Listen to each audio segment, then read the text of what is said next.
I am incredibly honored by this responsibility, and I'm ready to get to work. I am ready to get to work. After the most competitive primary in history, the country received a resounding message that Joe was the person to lead us forward. And Joe, I'm so proud to stand with you. And I do so mindful of all the heroic and ambitious women before me. Episode 19, No Hipsters Pod. It's your boy Ronte, the founder of NoHipstersAllowed.com. And for the fifth time, our co-host is my girl, Teresa. Woo! I deserve a belt. I deserve a crown. You do.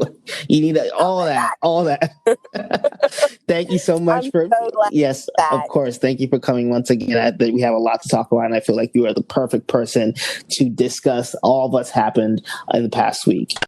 Kamala Harris, the official vice presidential nominee for the Democratic Party. How you feel?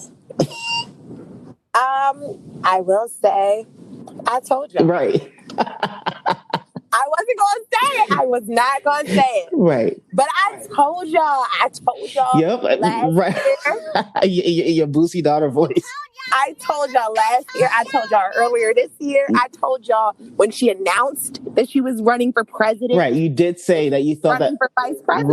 Right. I mean, see, I truly believe she was running for president and that things didn't work out. I really do think she's more ambitious, than that, not to bring that word up because I know that there's been conversation about that this week. But, whatever the case, I'm happy that this is what the ticket is. And the day after the announcement, the campaign raised $26 million. So that was their best day yet. And the day after, they raised another 22. So that's $48 million in 48 hours. And I think that is the Kamala effect. I am excited, but you already know that I've been K-Have all day from day one. And so I'm really, really excited. And so, it's been interesting. I think some people have been surprisingly generous towards her. Sean King, who was dragging Hillary till the day before the election 2016, this time around is being more reasonable. Ultimately, I do think it's self-serving and he's doing it for his own interests, but he has been positive in his tweets about the Biden-Harris ticket. Of course, there have been haters. There are people who have one thing or the other to say, and I think they are all really just being stupid at this point because unless the plan is to re-elect Trump, I'm not sure what the gain is here. But what are your thoughts? Because in this past week, there's been new light shed on Kamala Harris's past, and actually one of the public defenders who was her adversary for many years has put out a statement, wrote an op-ed at USA Today, explained that Kamala is actually the most progressive prosecutor in her day. And I think it would be nice if she said this a year ago. This would have saved Kamala a lot of trouble, but it's good that she's saying it now. Hopefully people can, look at her record with a bit more nuance and understand that a Black woman can't come and overhaul the system overnight because just her being Black already comes with constraints. And even when she did some of the things she did, for instance, not prosecuting a guy who killed a cop, and she prosecuted him, but she didn't ask for the death sentence. That almost cost her career. And so I'm hoping people are looking at her record with more nuance and being, more sensible about everything. But we'll see how these people evolve with their opinions. I definitely think that a lot of people are taking their opinions based off of how her former opponents have viewed her. Right. And I think that's fair. I feel like that's how a lot of presidential candidates who become VP candidates are viewed. So that's 100% fair. That's not any type of extra vigilance that they're adding simply because she is a woman candidate. But I will say this, I do genuinely feel as though women candidates and Black candidates particularly are put under a microscope that requires a lot more scrutiny. And that with her being a presidential candidate at one point and then becoming a vice presidential candidate means that she goes under that scrutiny double. Mm-hmm.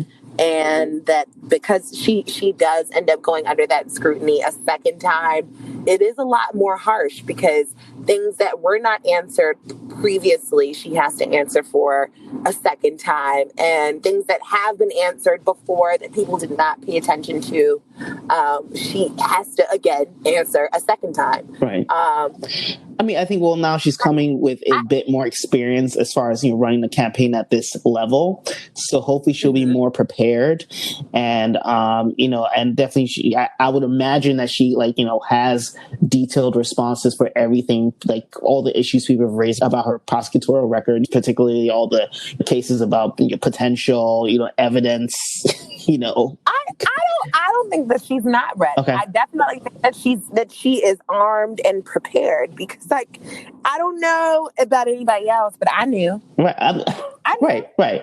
We've been new. I mean, but that's the thing, though. I knew. We've been new. Right. But the thing is, though, is that in her presidential campaign, there were so many times where she was thrown, I would have expected to be very obvious jabs that she wasn't ready to respond to. And so that's my fear, that she's not always as prepared as I would like her to be. And so hopefully she's learned from that. Even aside from just the campaign, when she spoke out about Jussie Smollett and spoke out in support of him, and then it was revealed, it was revealed that it was a hoax, and then she was asked about it after that, and she seemed like she had nothing to say to the reporter who asked her about it.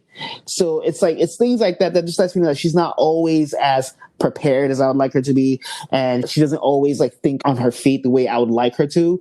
But that being said, I still think she's a sharp politician. She definitely makes very smart policy. And I hope people are able to see that and are able to appreciate just how forward thinking a lot of the things that she introduced in California were. So we'll see. But, aside from her record, I think there's now a new conversation about her blackness, which, there was a bit of that. There's also a bit of speculation about whether or not she's black. Right. I think that sounds ridiculous enough in itself that I have to pause for a second and say are y'all serious? Yeah, that's the thing. It did happen with Barack Obama, so we shouldn't be entirely surprised. Her dad is a Jamaican immigrant, and so I guess the idea is that since she isn't a descendant of the enslaved here in America, then she's not really black. Now, mind you, there is a movement called the ADOS movement. ADOS is sometimes FBA for Foundational Black American.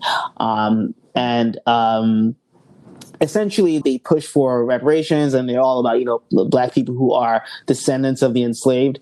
But they're also, divisive, and they're also really xenophobic. And you would think that, okay, you're saying that you want reparations for black people, but oftentimes all of their ire is directed at black immigrants. So it makes me question what their true motives are.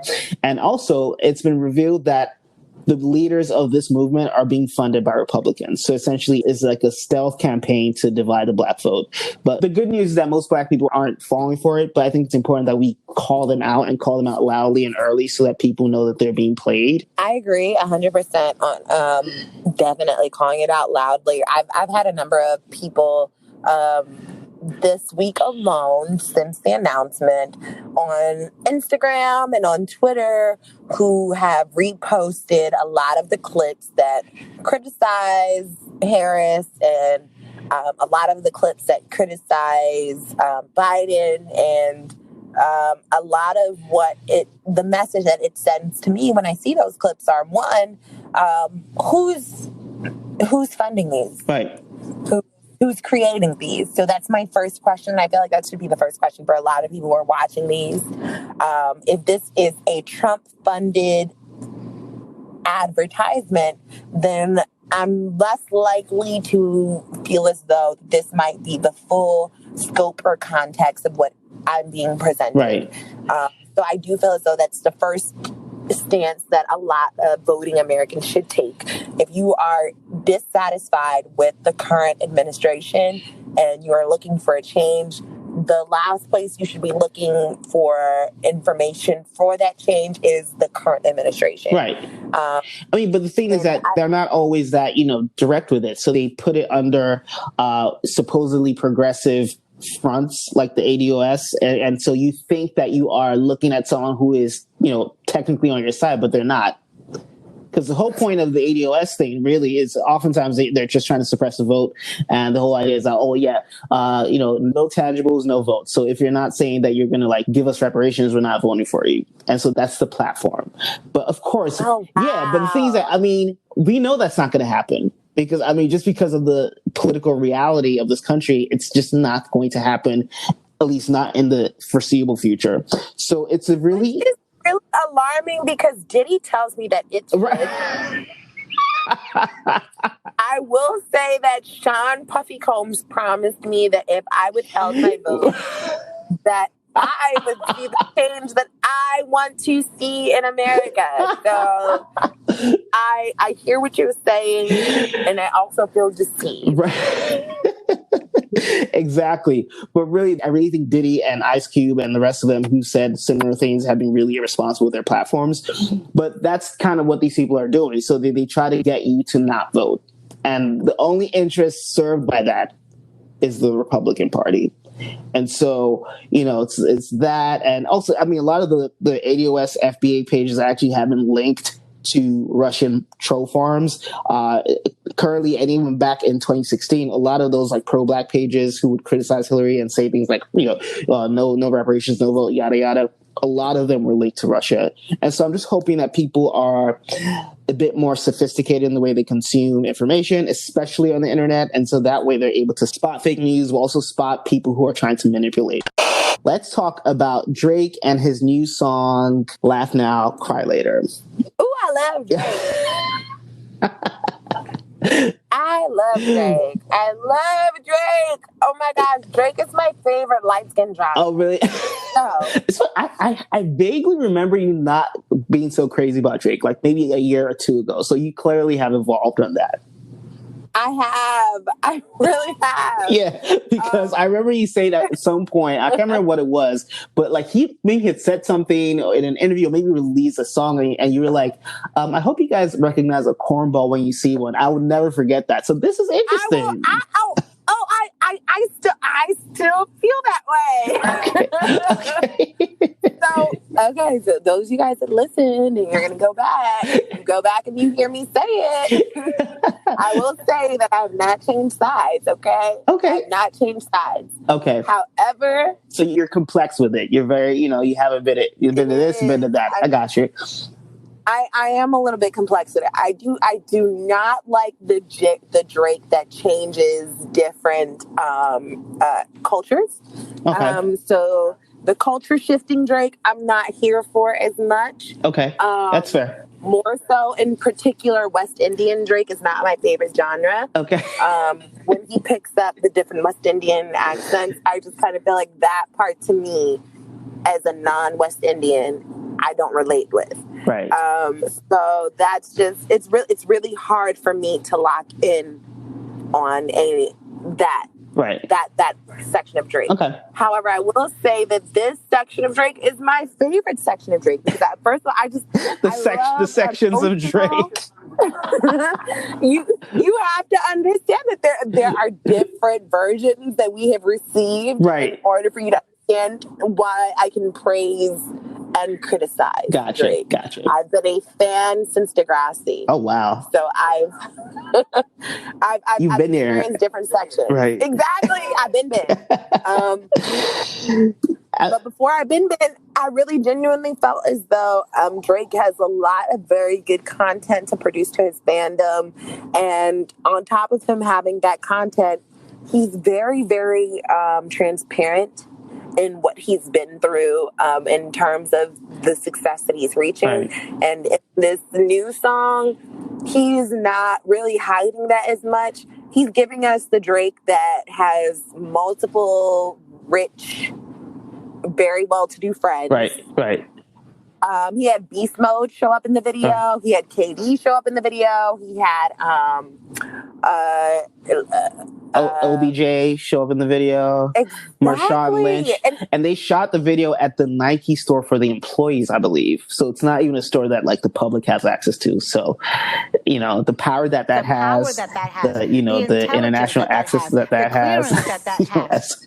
it genuinely felt like, yo, okay, well, this is some very, very peak Drake activity. Right. If I was doing peak Teresa activity, I want y'all to call me out on my peak Teresa activity. But on peak Drake activity, he did that. He was like, I'm going to call my rich friends and we're going to do some very rich friend stuff. But, and I'm going to force my rich friends to play basketball with me, even though they're way better. I'm going to force my rich friends to tap. But actually, I think what the real peak Drake activity, in my opinion, is all the shots of him crying. Because I think he's in some ways poking fun at himself, but also kind of trolling all the people that are calling him soft and this and that. Even with the title of the upcoming album, Certified Lover Boy, I think that's also a troll. I think it's so clever, and I love that he's not being a punk by trying to prove to them that he's actually tougher than they think. He's just, he's like, whatever. Like, he has nothing to prove. He is the biggest artist in the world, definitely the biggest rapper, if not the biggest artist.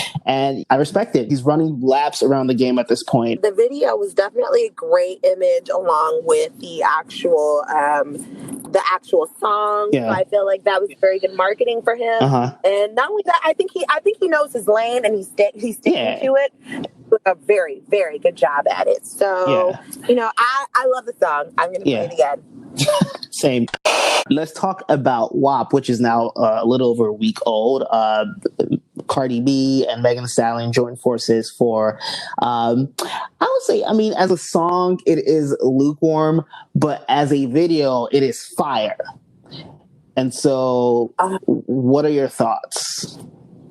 Oh, wow. I agree 150%. I feel like the song, I listened to it alone and Megan dropped bars. Right. I appreciate the sample. I lived in Baltimore for 5 years. Of course. So it just immediately to me, it was like, this is it. Yep, that's a Be More classic, right?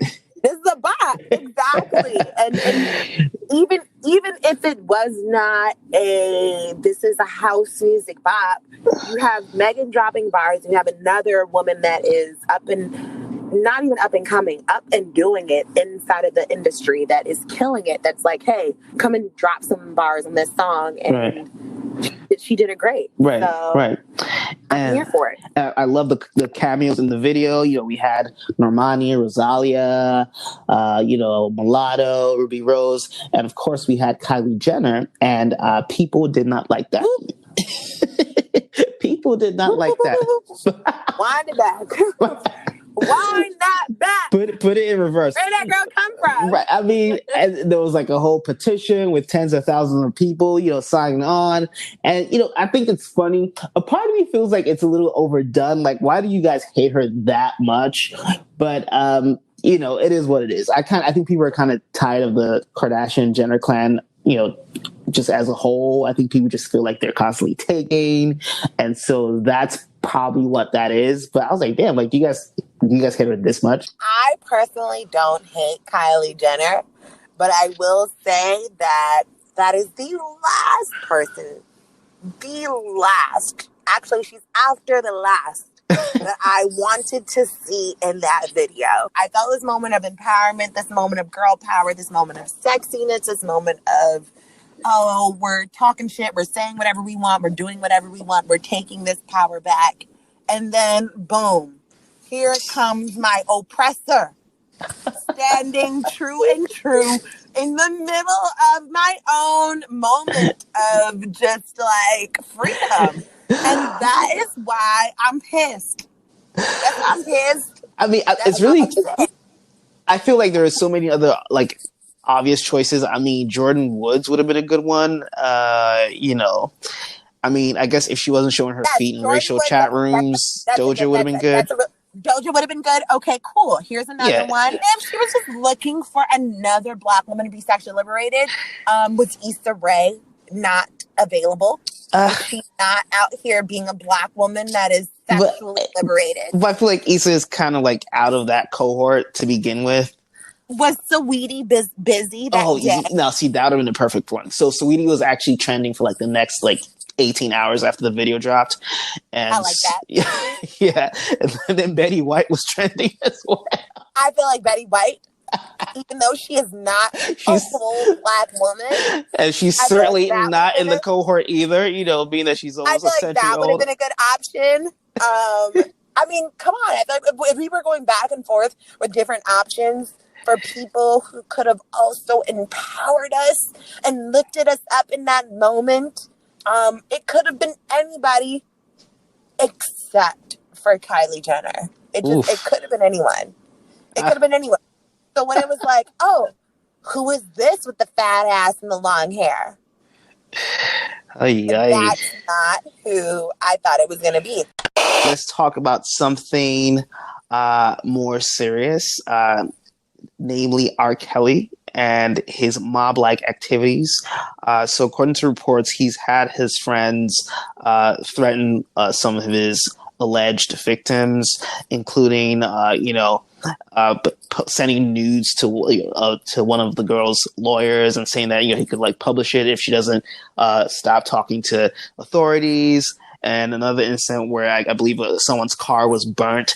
Just really weird, mafia type shit. And it's really, I'm kind of amazed that this is happening at this stage and that R. Kelly isn't even. I'm not amazed. I'm not. Right. I honestly was wondering why this was not happening in earlier stages. This is what we were expecting to happen. And so for it to be R. Kelly of the 90s, early 90s, I just kind of was waiting for there to be a moment where it's like, oh, he not going to take it old school? Oh, so you were kind of anticipating this. Absolutely. Yeah. To be fair, hasn't he been doing this already? Because did he try to scare them with bomb threats for the premiere of Surviving R. Kelly? And, he's definitely been obstructive in other ways. I do think that this one seems a little more, what's the word, brash than the other attempts. But it's this, I feel like he's tried to stop people from talking in the past. I just think this is a little, I don't know. I think burning a person's car is maybe just the next level, but yeah, he's been out here wilding for a while. I feel like the burning the car was definitely next level, but we needed that in order to also be able to have charges to bring against the people who are allowing him. Absolutely. Take this way. And the thing is that for as long as they just kind of were playing these unprosecutable roles of on his good character and just, stating that these women were liars. As far as we know, these are unprosecutable characters in the story. Right. However, as far as these women know, and as far as they've told us, to be 100% honest, as far as they've told us, these people are not unprosecutable characters. These people are people who they facilitated for these women to be there. They encouraged for them to be promiscuous. They, they discouraged them going to people who would help them and look out for them. So there were multiple different roles that they played that actually made this happen and make them equally as guilty as he was. So yeah, or at the very least, aiders and abettors, right? Exactly. If not fully responsible as well, they definitely helped in a lot of ways. And even R. Kelly's ex-wife had mentioned that R. Kelly can't really read or write, so who's booking all these flights? You have your team, you have your cover-up people, you have lawyers settling claims out of court, not trying to be funny. You don't read and write well, so you're not booking flights. Who's booking these flights? Who's telling the driver to go pick people up? Who's getting these hotel rooms? He's not doing it on his own. But I also kind of feel like, Drea, boo, you can't really come back and be like, well, he can't read. Because it's like, well, girl, he got you.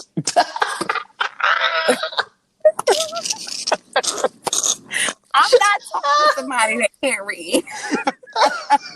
You can't come back and clown on him for not being able to read when he's at you. Like it's really difficult.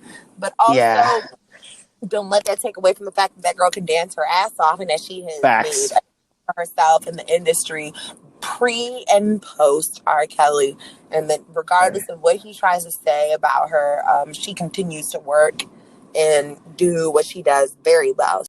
Let's move on to Boosie Badass, formerly known as Lil Boosie, who's no longer on Instagram because he can't follow the rules.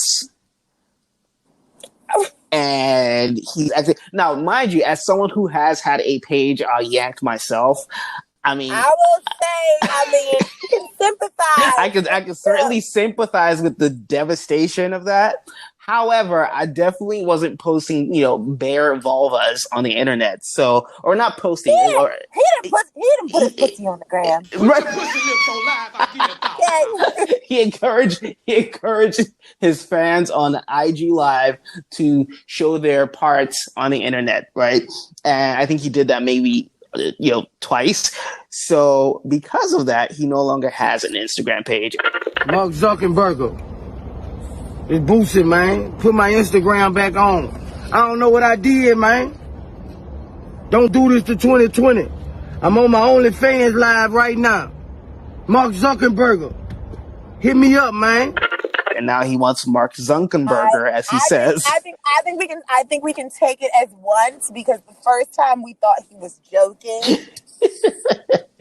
I mean, I will say when he looked dead into the camera and he said, "Put your pussy lips on Put your pussy lips on live. I give $1,000. The first time he said it, I was like, "Oh, he cannot possibly be serious. Who gonna do that? Right? Who gonna put those lips?" Well, as we all well know now, did it, yes. Yeah, so somebody did it. Somebody did. Somebody's daughter did that. Somebody put it on the gram, and I will say this: that if you did, and it was 100% because he said it, I'm sorry, but I'm gonna laugh because I did not take that very seriously, and I just thought that everybody else took it the way that I took it. Well, see, you're just speaking from your perspective. Clearly, some people view Bootsy differently, and also some people might have needed the $1,000 he was offering. So, who knows? Winners and losers. Teresa, as our guest host, I want you to go first.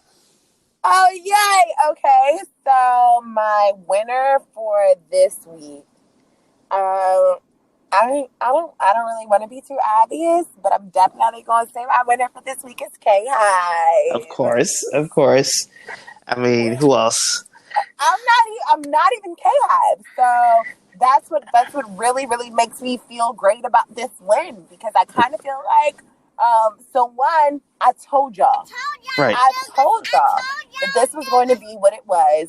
I told y'all from when she announced from over a year ago that this was the strategy, this was the plan. She was never going to lose. She would never plan to get out there, to put herself out there like that, because all we do is win.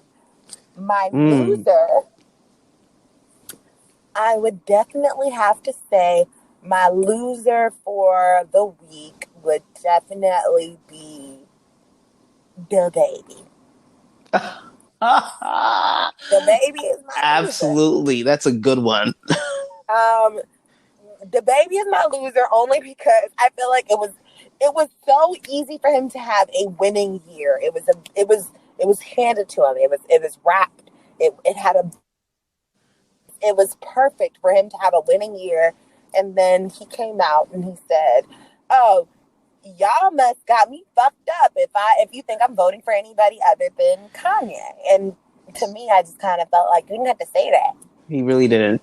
But that's y'all. Nobody had, That's y'all.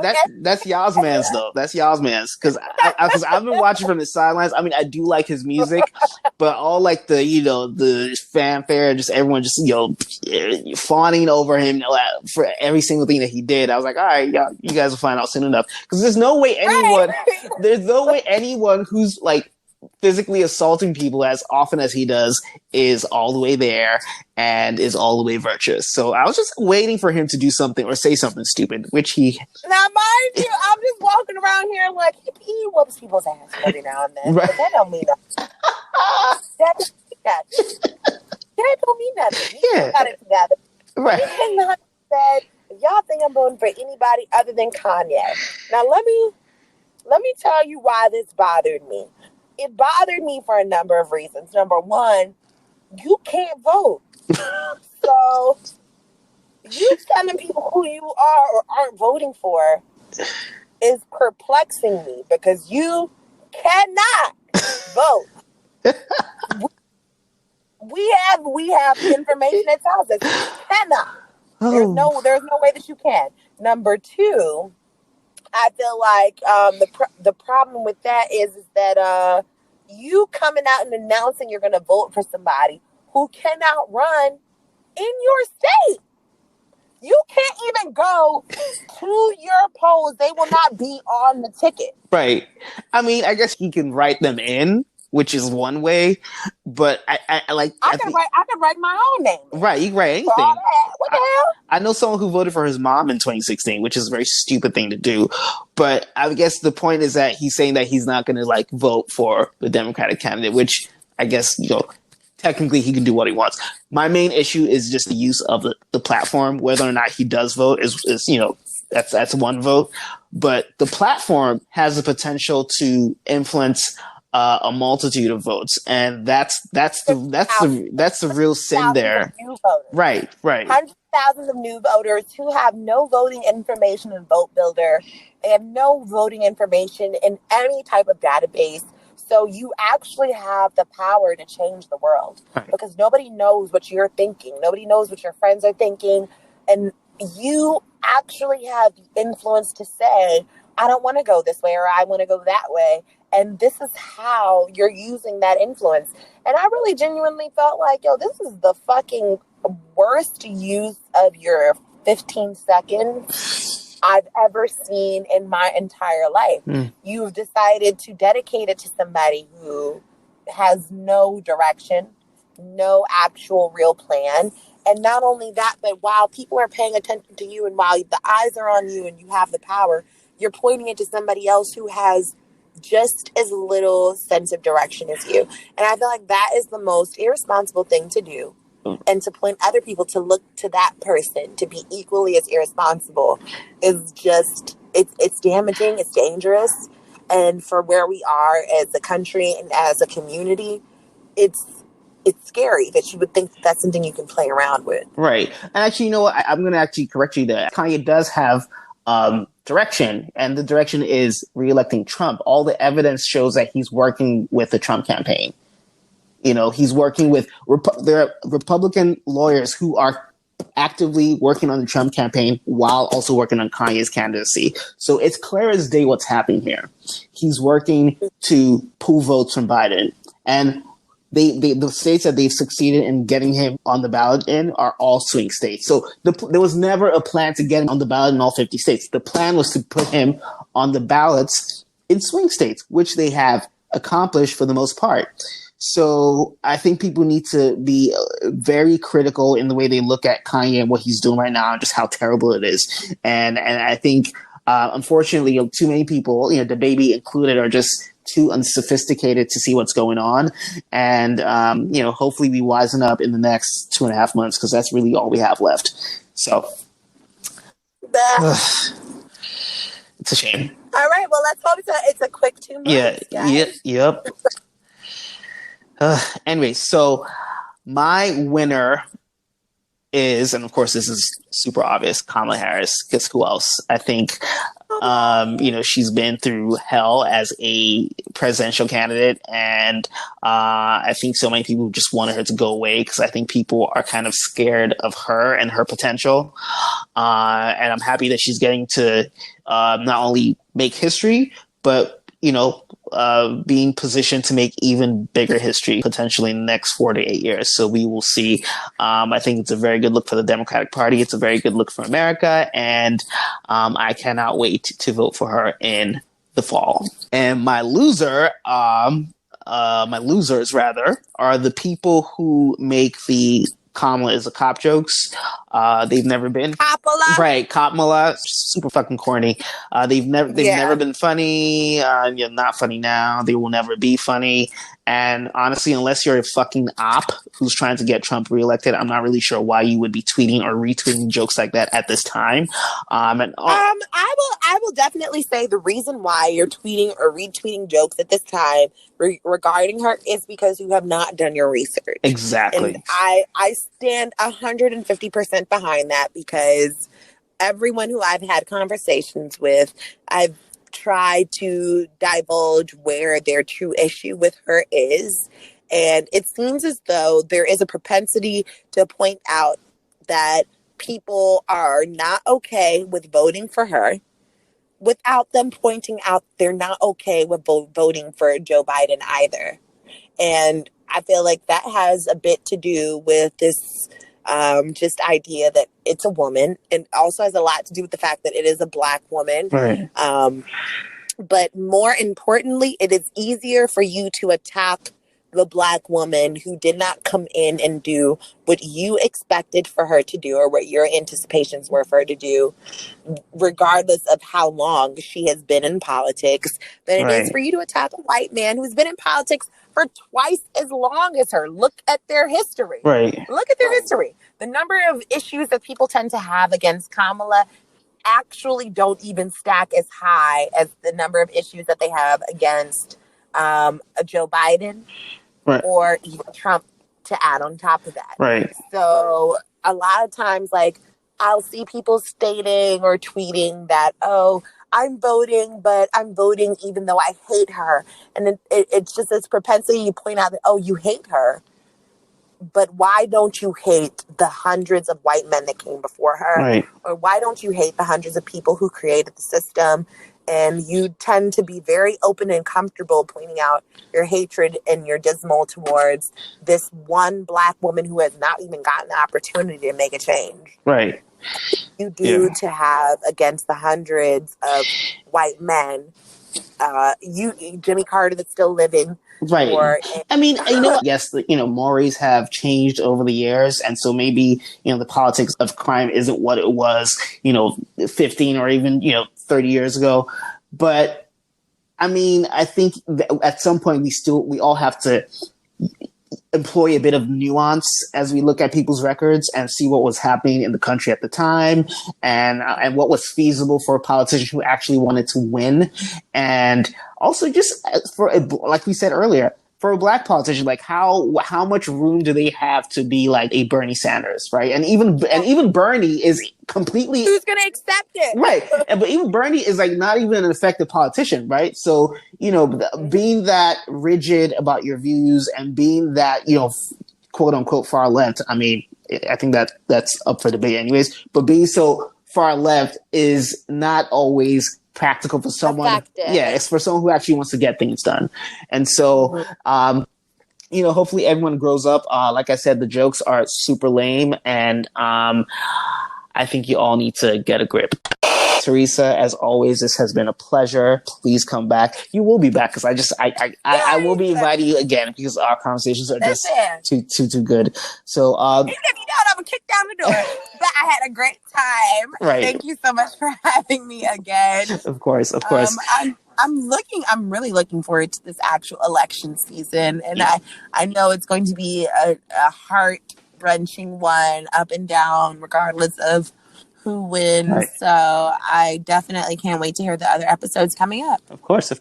Before we leave, plug your social media real quick. Yes, please at me and tell me how you thought it was going to be Bernie or somebody else. My tag is at Reese, REESIE_Rich, RICH, on Instagram and on Twitter. So go ahead and argue with me if you'd like. I won't argue back. But on Facebook, I am TeresaKona. So I'd love to hear from you. All right. Love it. Episode 19 of Hipsters Pod. Talk to you next time. Bye. Bye.